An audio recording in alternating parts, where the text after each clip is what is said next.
Энэ жил залуу монгол судлаачдын зуны сургууль 11 орны 29 залуусын хүрээнд зохион байгуулагджээ. Жил ирэх бүр Монгол орн байгаль, соёл, зан заншлыг судалж мэдэх гадаадынхны тоо нэмэгдэх болсон байна. Энэ жилийн хувьд Орос, Герман, Швейцар, Чех, Унгар, Турк, Казахстан тэргүүтээ 18 ихтэй сургуулийн залуус Монгол орныг зорион иржээ. Тэд өнгөрсөн сард Улаанбаатарт ирсэн. Ингээд сарын хугацаанд Монголын хөдөө нутаг түүхт газруудаар явж судалгаагаа хийгээд өнөөдөр судалгааны ажлын хаалтаа явуулсан юм а. Тэд Монгол орны талаар ийм сэтгэлдтэй байна. Янз бүрийн улсын залуу монгол судлаачтай танилцсан. Нэг хэн монгол хэдэнтэй танилцаад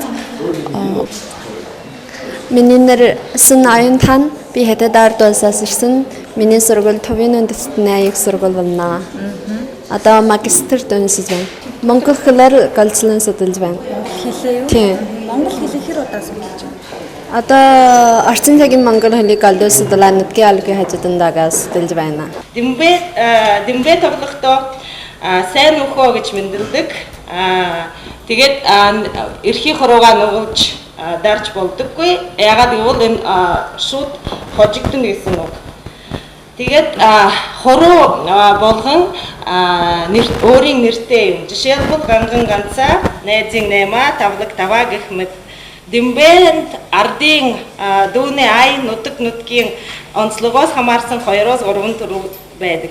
Тэдний хувьд монгол хүмүүсийн уламжлалт дээл хувцас, зан заншил, тоглоом наадгаа нь сонирхолтой байсан гэдгийг хэлсэн. Энэ мэтчлэн олон улсаас монгол орныг сонгон судлах нь нэмэгдсэн байна. Мөн монгол судлаач гадаад иргэдэд бодлоготойгоор дэмжлэг үзүүлэхээр ч болсон байна.